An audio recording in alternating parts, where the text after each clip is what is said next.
So, an interesting challenge. How to create a SIVA character, SIVA build on the legacy consoles, Xbox 360 and PS3. Rise of Iron never actually came out on these systems. So your current gen and legacy characters are entirely separate. And when I say SIVA build, what I mean is equipping gear and weapons that sort of resemble those which drop from Rise of Iron. And by that I mean stuff from essentially the Wrath of the Machine raid. So what is the look and feel of SIVA? Well, the color scheme is sort of bluish black and darker red. Nanotechnology, cyberpunk feel, lots of triangles as well. So on legacy consoles this is going to be hard, but we will have to be creative. So we're going to do this on a Titan. The Cosmic Class armor which drops from the Wrath of the Machine raid is too distinctive on Hunters and Warlocks, especially the helmets. And there's basically not much in terms of gear for these subclasses in the 360 version that can replicate the look and feel of the armor. So Titan is as close as we can get.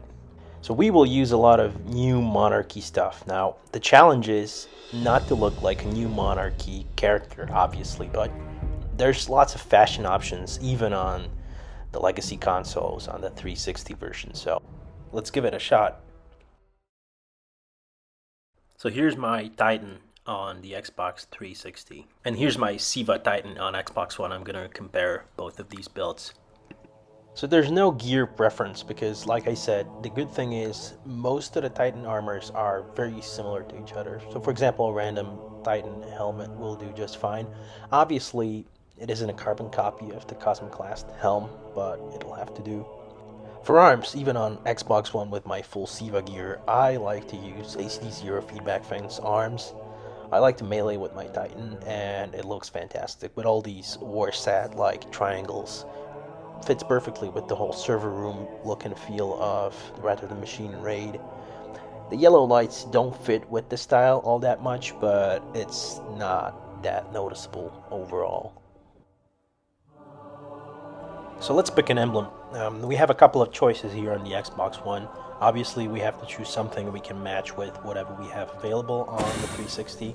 So I picked the Devil Undone emblem. I think the color palette matches the Worm God Servant emblem that we have available on the Xbox 360. Let's take a look at shaders. A couple of choices here as well. We're not going to choose the Wildfire, obviously. That one drops from the Wrath of the Machine as well. But again, we have no equivalent on the 360. So we're going to stick with the SIVA theme and go for Nanopoiesis. So on the 360 you can go with Feud Unfading because it's a red shader. However, it's got tones of white in it, and it sort of makes you look like a warrior of New Monarchy.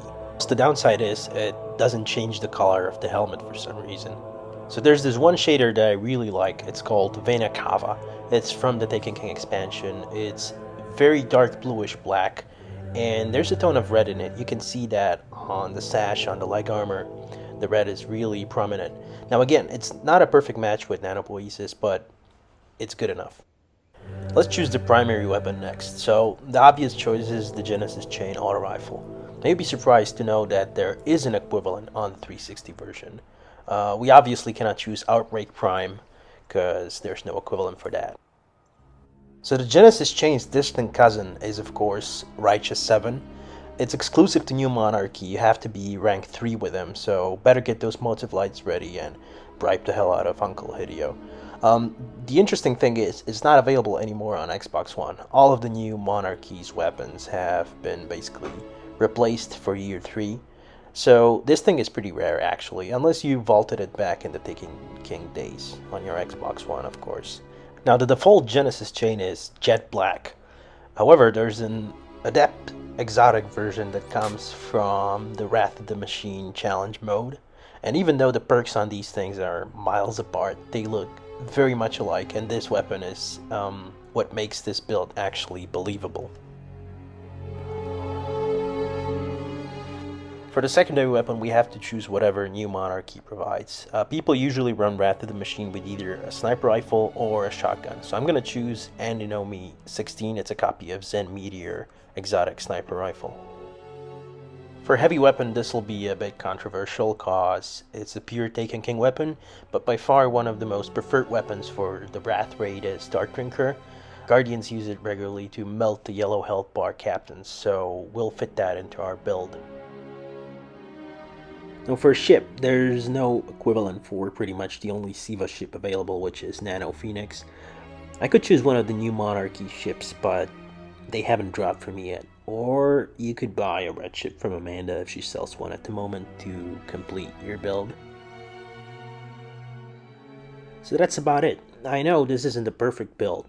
We have to work with what we have available, but I still think that if you meet an Xbox One player back on the 360, this will be reminiscent of Wrath / Rise of Iron to them.